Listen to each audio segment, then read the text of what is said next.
I forgot my phone at the restaurant after dinner with my son. When I returned, the sommelier locked the door and whispered, "Stay quiet. I'm going to show you the footage from the camera above your table, but promise me you won't faint." What my son did in that video brought me to my knees. For 6 months, my son had been poisoning me, laughing as I lost my senses, planning to steal a $120 million legacy. He thought I was dying. He had no idea this was just the beginning. What I did in those 5 days changed everything. But first, where in the world are you hearing this story? Comment your location below. I forgot my phone at the restaurant. When I returned to the French Laundry 20 minutes later, the sommelier met me at the door. Hannah Brooks, her name tag read. But instead of handing me my phone, she locked the door behind me. "Mr. Beaumont," she whispered, "you need to see something." Her hands shook as she led me past the empty dining room into a cramped storage room. My phone sat beside a security monitor, forgotten. Hannah pulled up footage from earlier that evening, her fingers trembling on the keyboard. "I could lose my job for this," she said, "but I can't stay quiet." The screen showed table 12, my table, the dinner that had ended an hour ago. Let me back up. Earlier that evening, I'd been struggling to taste a $200 Cabernet. The wine was supposed to be magnificent. Harlan Estate 96 points. But to me it was just liquid. The complex notes I should have tasted were ghosts. "Dad, you look awful." Benjamin leaned forward, concern etched across his face. My son, 37 years old, vice president of sales at Beaumont Estate Winery. "These dizzy spells are getting worse." Beside him, Francesca nodded. "My daughter-in-law draped in emerald silk and too much gold. The doctor said it's age-related degeneration, Theodore. You need to step back before something serious happens." The room swayed when I turned my head. I'd been losing my sense of smell for months. Taste followed. The dizziness came in waves, unpredictable and terrifying. At 68, maybe they were right. Maybe my body was giving out. "The power of attorney papers," Benjamin said gently. "Sign them next week. Let me handle the day-to-day operations. You can finally rest." 40 years I'd built that winery. 3 generations of Beaumont blood in that soil. But I couldn't taste my own wines anymore. I'd fainted twice in the past month. "Fine," I said. "I'll sign next week." The relief on Benjamin's face should have comforted me. Instead, something cold settled in my chest. We finished dinner. I left my phone on the table, didn't realize until I was halfway home. Turned back, expecting nothing more than a quick retrieval. Hannah Brooks gave me the truth instead. On the monitor, I watched the dinner replay.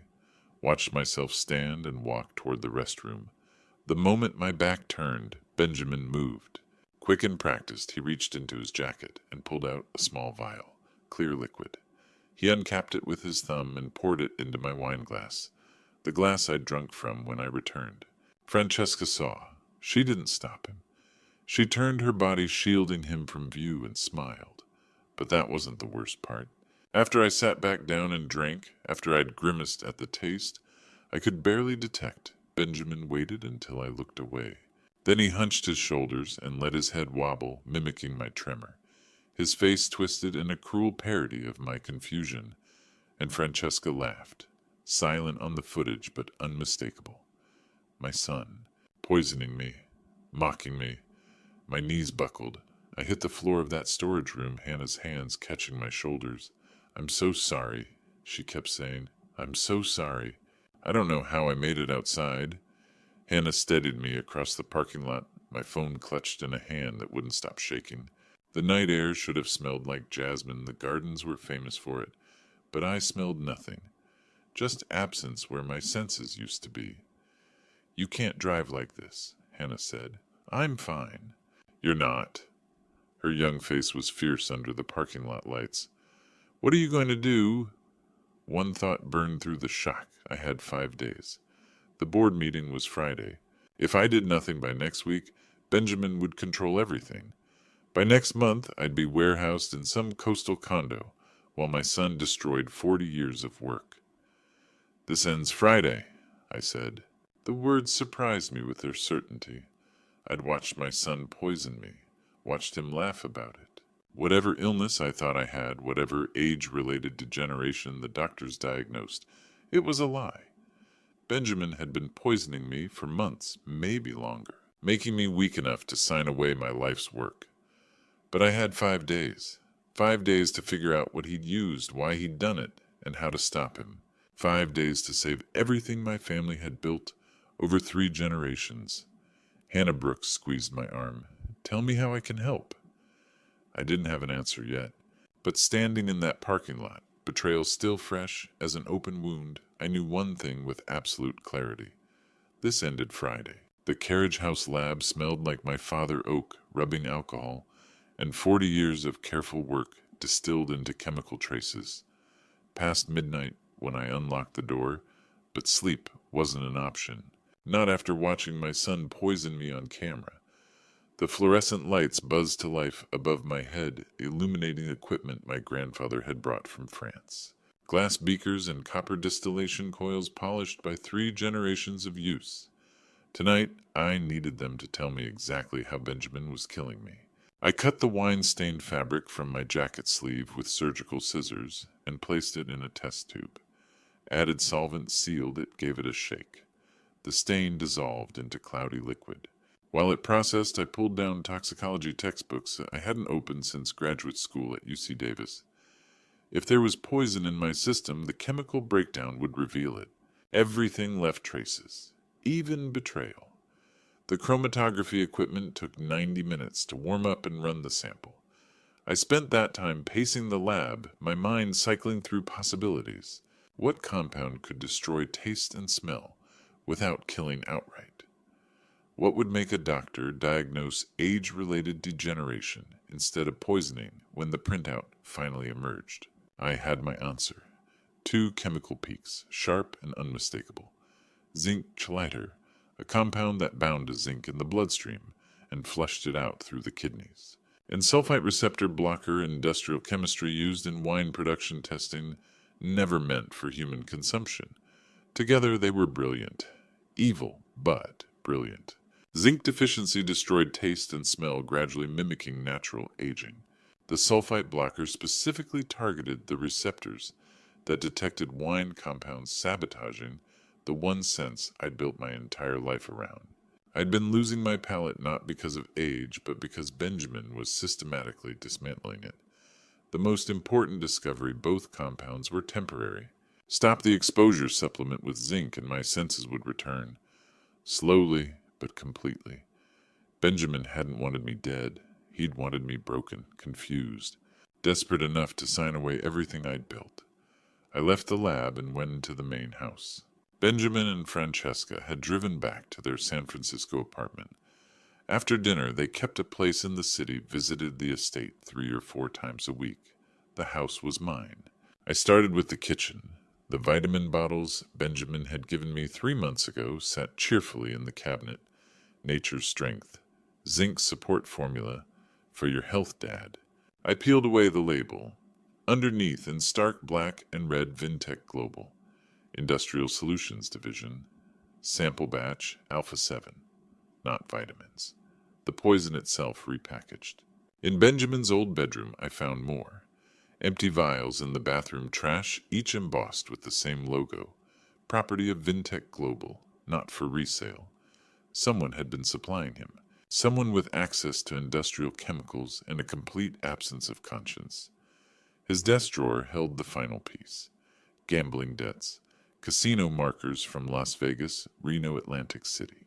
Credit card statements with cash advances circled in desperate red ink. $3.2 million. Payment due in 90 days. 3 months. The same timeline as my symptoms. If I signed next week, Benjamin would control a winery worth $120 million. More than enough to clear his debts. More than enough to justify destroying his father in the process. I sat at my father's old desk, surrounded by evidence. Behind me, Catherine's photograph smiled from its shelf, her laughing face frozen 20 years ago in this same room. I couldn't face this alone. Benjamin had a partner. Someone at Vintech Global who'd provided the compounds helped plan this. I needed help from someone I trusted absolutely. I reached for my phone and found Martin Cross's number. He answered on the second ring, voice rough. Theodore, it's 3 in the morning. I need you at the estate, I said. Now. And Martin, don't tell anyone. Silence. Then I'll be there in 20 minutes. I hung up and looked at the vials lined up on my desk. Vintech Global. By Friday, I'd know who they were, and they'd learn what happened when you came after a Beaumont. Saturday morning, I made the call that would set everything in motion.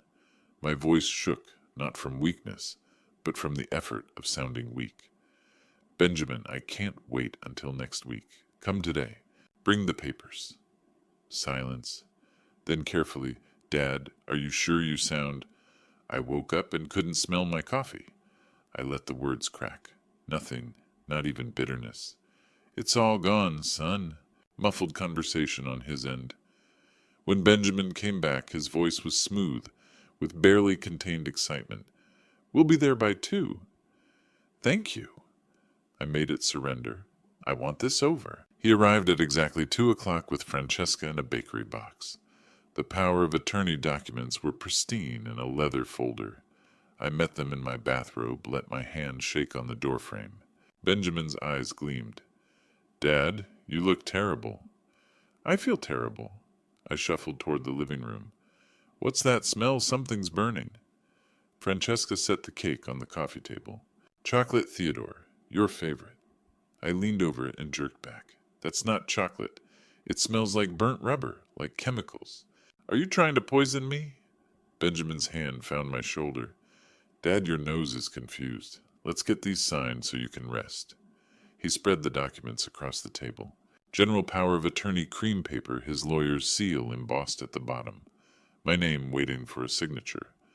I reached for the pen, fumbled for reading glasses, knocked them to the floor. When I straightened my elbow, caught the water carafe. Crystal met mahogany.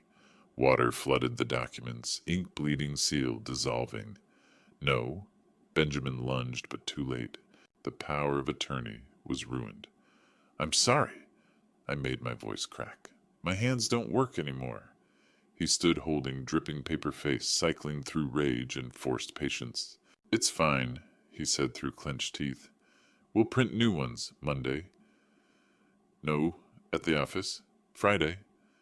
I looked up, confusion clouding my eyes. The board meeting, everyone there.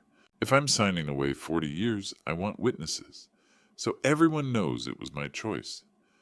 Benjamin glanced at Francesca. She nodded slightly. Witnesses would make it harder to contest later. Okay, Dad. Friday at the board meeting. They left soon after. I watched their car disappear down the drive, then waited for dark. Martin arrived after 11, parking behind the old barn. We met at the oak tree on the property's eastern edge, the same tree where my father had taught me to prune vines 50 years ago. What's this about? Martin's voice was rough with concern. I handed him a vial. My son is poisoning me. This is what he's using. Martin held it to the moonlight, then looked at me.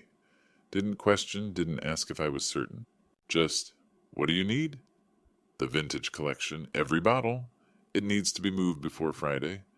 Moved where? Anywhere Benjamin can't find it.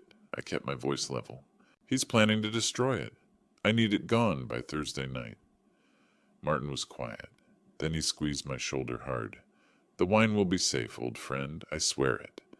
He didn't ask why. 35 years together meant trust without explanation, but I saw understanding in his eyes. He knew what I was asking could cost him everything if we failed. Thursday night, I repeated. Martin nodded and disappeared into darkness. I stood alone under the oak, looking back at the house where my son had tried to steal my life. 4 days until Friday. The endgame had begun.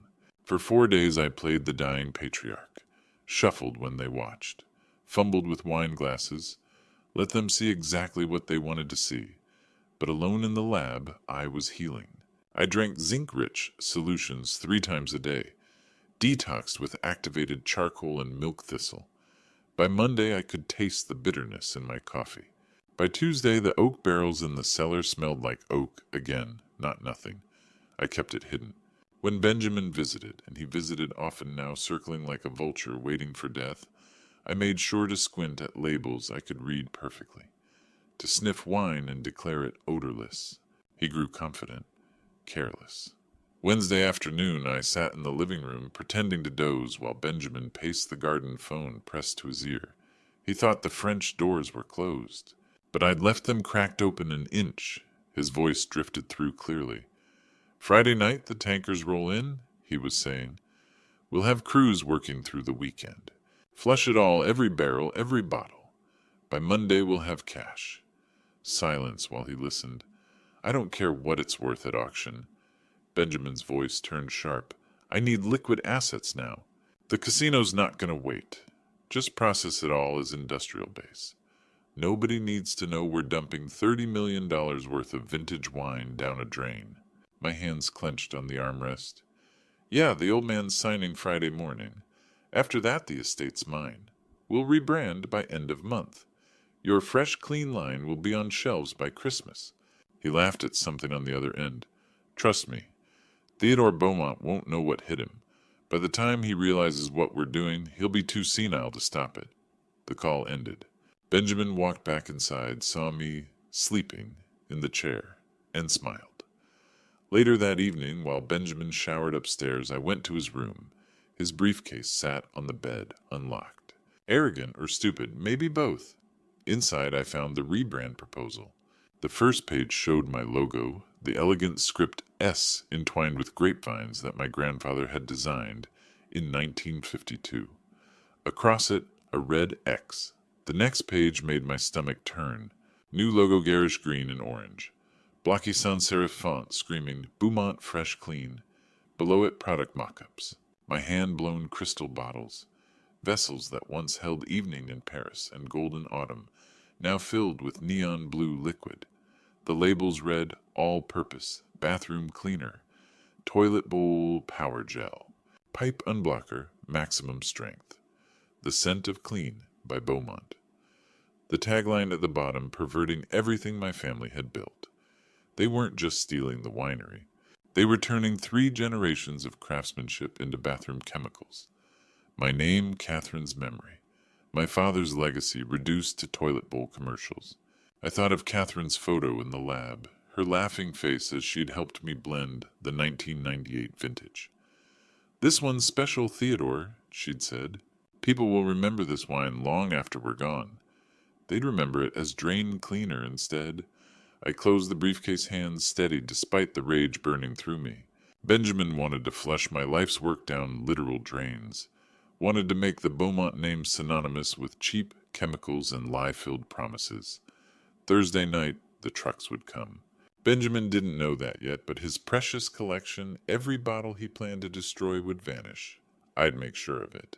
And Friday morning, when he discovered what I'd done, when he stood in those empty cellars, surrounded by nothing but his own greed, I'd be there to watch his face. 4 days of playing weak were almost over.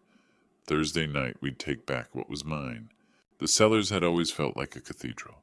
Stone walls thick as centuries' air, cool and still perfumed with oak and thyme. Tonight it felt like a vault we were robbing, except we were stealing from thieves. Martin's refrigerated truck backed up to the cellar entrance at 11 sharp, headlights off. 3 vineyard workers climbed out, faces grim. No one spoke. We worked in silence, glass clinking bottles, sliding carefully from their wooden racks.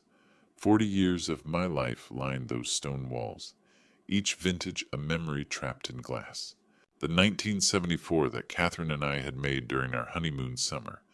The 1982 that won gold at the Paris International Competition. The 1998 that critics still called my defining masterpiece. And the 1987, Benjamin's birth year.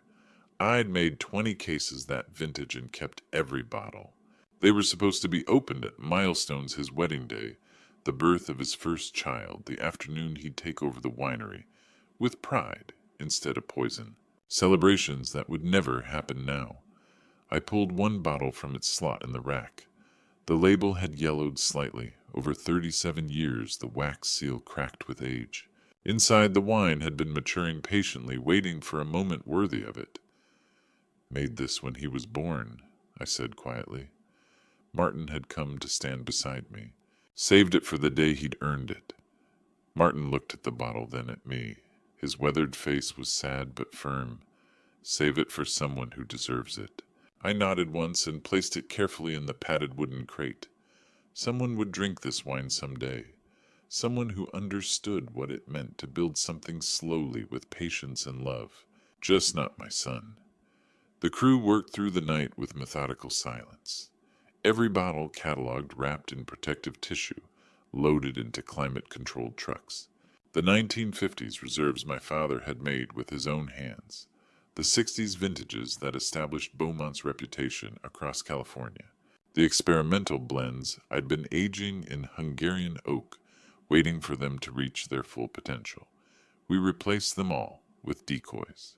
Bottles filled with water, tinted red with food coloring, scented with cheap synthetic wine essence Martin had picked up from a restaurant supply warehouse. From a distance in the cellar's dim lighting, they looked authentic. Up close, they were completely worthless, just like Benjamin's promises had turned out to be. By 5 in the morning, the final truck pulled away into the gray pre-dawn darkness. The cellars looked exactly the same. Bottles still gleaming in their racks, dust motes still floating through air that smelled of oak. But every single one was now a carefully crafted lie. I locked the heavy cellar door and walked back to the main house. Managed 2 hours of restless sleep on my study sofa. When I woke, the sun was rising over the vineyard. I showered and dressed, not in the cardigan Benjamin expected, but in my charcoal wool suit. The same one I'd worn to bury Catherine 10 years ago. Today I'd bury something else. The board meeting started at 9. I drank coffee, could actually taste it now, bitter and real, and looked at myself in the mirror. Clear eyes, steady hands. Benjamin thought he'd already won. He was about to learn what happened when you came after a Beaumont. Friday morning, I stood before the mirror, straightening my tie. On the dresser behind me, Catherine smiled from her photograph. 10 years had passed, yet her voice was as clear as if she were standing beside me. Do what's right, Theodore, not what's easy. The photo was taken in the vineyard during harvest 20 years ago. She wore her old straw hat, laughing freely. Back when Benjamin was 17, before the gambling, before Francesca, before the poison. I remembered her final days in the hospital. Pancreatic cancer had taken her in 6 cruel months. Near the end, when the morphine blurred everything else, she squeezed my hand. Take care of Benjamin, she whispered. He needs guidance. I had promised her I would. I failed you, I murmured to the photograph. I couldn't save him, but I can stop him. Doubt crept in, as it always did. I could sign the papers, accept the coastal condo disappear quietly. He was my son, my only child, Catherine's baby. But then I remembered something else she once said years ago when a rival tried to bully us into selling the winery. Don't let anyone destroy what you love, Theodore. Not for money, not for peace. Even if that someone was Benjamin. I picked up the 2 crystal decanters. One held clean water for the board members. The other contained the poison sample from my lab, mixed with cheap wine, the same mixture Benjamin had been giving me for months. Before leaving, I checked my phone. Late Thursday night, after the wine heist, I'd made one last call, Detective James Porter. We'd known each other for 20 years. I'll be there Friday morning, he said. Just give me the signal. The drive to San Francisco took an hour. Napa Valley glowed in the early light vineyards, stretching endlessly. These were the roads Catherine and I once drove, dreaming of the legacy we'd leave Benjamin. She believed the winery would unite us across generations. Instead, it exposed his greed. By 8:45, I was in the financial district, riding an elevator to the 15th floor with a basket of decanters in my hands, like a man bringing wine to a celebration. Vintech Global was all glass and steel, cold, lifeless. The conference room doors stood open. I stepped inside, and at the head of the table sat a man I'd never expected to see again. A ghost from my past, the man I once trusted more than anyone, my former best friend. Lawrence Garrett looked exactly as he had 30 years ago, only refined by wealth. The same sharp jawline, the same arrogant tilt of his head. Success had made him sleeker, but it hadn't changed the essential calculation. In his eyes, the look of a man who always needed to win. I set my briefcase on the polished table. Lawrence Garrett. My voice was steady. I should have known. His smile was smooth as aged brandy. Theodore, it's been too long. Has it? I pulled out my chair slowly, let the silence stretch. Seems like you've been closer than I thought. Benjamin shifted in his seat. Francesca's hand found his under the table. The board members watched with the careful neutrality of people paid to witness transactions. Jennifer Crawford, Vintech's legal counsel, had her pen poised above a yellow pad. Brian Matthews, the CFO, checked his Rolex. Stephen Palmer, COO, simply waited. Well, Lawrence spread his hands. Shall we begin? I understand you're ready to sign. I looked at my son. His collar was damp despite the air conditioning. In a moment, I said, but first I'd like to observe a tradition. My father taught me that you never finalize a deal without sharing wine. It's how we honored partnerships at Beaumont. Lawrence's smile tightened fractionally. Theodore, I don't think... Just a formality. I lifted 2 decanters from my briefcase, crystal catching the fluorescent light. Nothing elaborate. A simple test of the senses. After all, if Vintech is acquiring Beaumont's legacy, you should understand what makes our wine special. I poured the first decanter into a glass and slid it to Jennifer Crawford. This is from our 2018 reserve. Tell me what you smell. She leaned over it cautiously. Blackberry, oak, something earthy maybe. Truffle. Exactly right. I poured glasses for Brian and Stephen. Both gave similar answers. Competent, educated palates. Then I reached for the second decanter. And this, I said, is something rarer.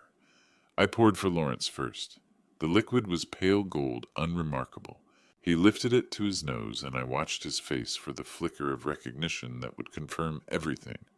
Nothing. He inhaled deeply, then smiled. Delicate, floral notes, honeysuckle perhaps. And is that white pepper? My chest tightened. Benjamin, I poured him a glass. What do you smell? My son's hand trembled as he lifted it. He knew something was wrong, but couldn't place what. His eyes darted to Francesca, then to Lawrence. Oak, he said finally. Cherry, maybe. Earth.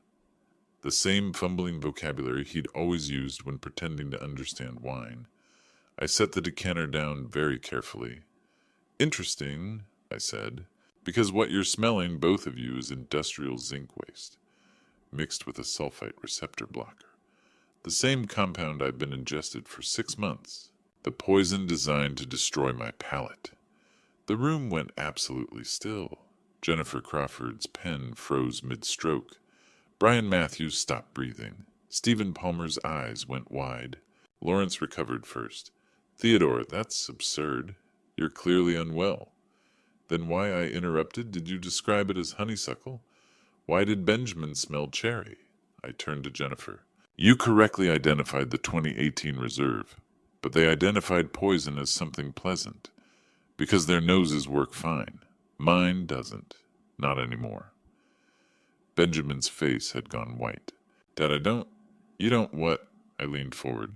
Don't know that Vintech's industrial division manufactures zinc colliders. Don't know that Lawrence has been supplying you with exactly the right compound to destroy a winemaker's senses, without killing him. Francesca stood abruptly. This is insane. We're leaving. Sit down. My voice cut like a blade. We're not finished. Lawrence's jaw tightened. His hands flat on the table had gone very still. Jennifer Crawford set down her pen with a soft click. Mr. Garrett, I think we need to. What you need, I said, reaching for my briefcase, is to see proof. Benjamin's face was chalk. Lawrence's veneer had cracked, revealing something cold and ancient beneath, and I wasn't finished yet. I pulled lab reports from my briefcase and spread them across the table. December zinc at 90 micrograms per deciliter. Normal. I tapped each page. March 52. May 31. Last week, 18 clinical deficiency. 6 months of documented poisoning. Jennifer Crawford scanned the numbers, face draining. I turned to Lawrence. 30 years ago, you wanted mass production, fast profit, dilute Beaumont across cheap bottles. You refused, Lawrence said, because it would destroy my father's legacy. So I bought you out. $2.5 million. And built a $120 million empire? Lawrence stood. While I failed at everything, then founded Vintech to prove you wrong. His voice hardened. But I still hated you, because you succeeded your way. Made me look like a fool for choosing profit over purity. He gripped the table. So when I found Benjamin drowning in $3.2 million of debt, I saw my chance. Vintech Labs provided the poison slow, untraceable, just enough to destroy your senses. Then I'd dump your precious vintage collection, dilute every legendary bottle into $19 grocery store garbage. The room was silent. 10 years ago, I said, I sent you 12 letters. Registered mail. I gestured to Patricia in the doorway. Catherine had died. I had heart disease. I offered you equal partnership in a $100 million estate. Patricia stepped forward with receipts. 12 letters delivered between 2014 and 15. Never answered. Lawrence's face went white. You tried to reconcile. I tried to give you redemption. You were too consumed by revenge to notice. I set my phone down and pressed play. Benjamin's voice filled the room. The old man can't taste anything. Friday we close, tankers roll, flush the whole collection, turn Dad's legacy into toilet cleaner money. Mom would probably want this. She always said he loved wine more than us. Cruel laughter. My throat tightened. Catherine loved you more than life. Her last words were, take care of Benjamin. This would destroy her. Benjamin's face crumpled. Dad, you had 10 years to honor her memory. My voice nearly broke. You chose this. I stood. You wanted the vintage collection. Martin moved every bottle Thursday night. Your tankers will find colored water. Benjamin whispered, that's impossible. The door opened. Detective Porter stepped in with officers. Benjamin Beaumont Lawrence Garrett, you're under arrest for conspiracy, attempted murder, and fraud. Handcuffs clicked. Benjamin collapsed, sobbing. Francesca screamed about lawyers. Lawrence stared at me. I could have been part of something great. Twice. Yes, I said. You could have. They led him away. The room emptied. I stood alone at the window watching the financial district below. I'd won. Saved the winery. Exposed the conspiracy. But victory tasted like ash. I'd buried my son today. Just not literally. 6 months later, spring came to Napa Valley the way it always did, slowly, then all at once. The vines didn't care about betrayal. They just kept growing. And I learned that people could too. Dawn broke over Beaumont Estate, painting the vineyard gold. Hannah walked beside me between the rose notebook in hand, eyes bright with questions. How do you know when the grapes are ready? She asked. I touched a cluster, felt the weight. You taste them, not with your mouth, with your heart. She smiled the same smile from that night at the French Laundry, when she showed me the truth that changed everything. Benjamin got 7 years federal. Conspiracy, attempted murder, fraud. Francesca divorced him within a month, walked away with nothing. Lawrence got 15 years. Vintech Global collapsed within weeks, shareholders fleeing the scandal. My senses returned slowly. First salt, then sweetness, then finally the complex notes I'd spent 40 years learning to distinguish. Cedar and blackberry, leather and earth, like waking from a bitter dream. Wait here, I told Hannah. I returned with a dusty bottle, Beaumont Reserve 1987. The year my son was born, I made this vintage to celebrate his future. I turned it in my hands, kept it 37 years for a celebration that never came. I opened it carefully the way my father taught me. Poured 2 glasses, watched morning light catch in the amber liquid. Hannah lifted hers, tears forming. It's beautiful. Taste it first. She did, and her expression shifted surprise, wonder, understanding. It's perfect, she whispered. Yes. I met her eyes. And now it's yours. This legacy. All of it. Her hand trembled. Theodore, you don't carry my blood, Hannah, but you're my heir. You saved my life. You understand what matters: integrity, quality, truth. You care about the craft, not just profit. I paused. That's what Beaumont means. Not a name. A promise. She wiped her eyes. I won't let you down. I know. I looked across the vineyard. I used to think legacy was about blood, passing something to your children because they're yours. Catherine knew better. She always said family wasn't biology. It was about who showed up, who cared, who stayed when things got hard. I looked up at the brightening sky. I kept my promise, Catherine. I took care of him by stopping him, and I found someone worthy to carry on what we built. Hannah touched my arm. What's your dream now? I watched the vines reaching toward the sun, thought about poison disguised as vitamins, betrayal hidden behind Sunday dinners, a son who'd mocked his mother's memory for money. To make wine that tells the truth, I said. No more lies, no more pretending, just honest work that tastes like what it is. She smiled through tears. Then let's do that together. This time the story ends with hope. The sun rose over the vineyard, gilding every leaf. I lifted my glass of the '87 vintage Benjamin's birth year, now Hannah's inheritance, and tasted something I hadn't tasted in over a year. Not ash, not regret, not the metallic bitterness of betrayal. Hope. Legacy isn't blood, it's spirit, it's dedication, it's love for the craft and respect for what came before. And sometimes the family you choose holds together stronger than the family you're born into. The vines didn't care about my pain. They just kept growing, reaching for light, doing what they were meant to do. And finally, so did I. Sitting in the quiet of my vineyard, I reflect on my life as one of those bittersweet grandpa stories. Don't be like me. Don't spend 40 years building a $120 million empire only to realize that the deadliest poison can be served at your own dinner table. My painful lesson is this: never mistake shared blood for shared values. God gave me the palate to create world-class wine, but my own blindness almost allowed my son Benjamin to turn that gift into bathroom cleaner. This is a true story of betrayal and ultimate awakening.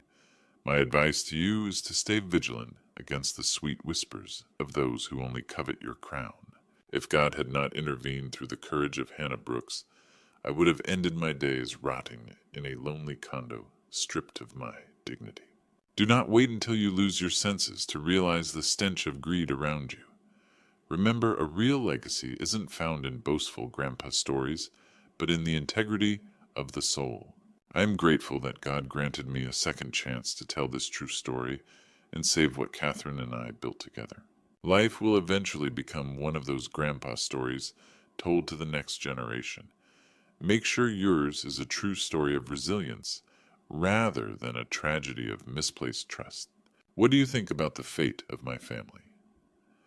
Please leave a comment, share this post, and don't forget to subscribe to the channel for more TINH to Hey, sophisticated and great content.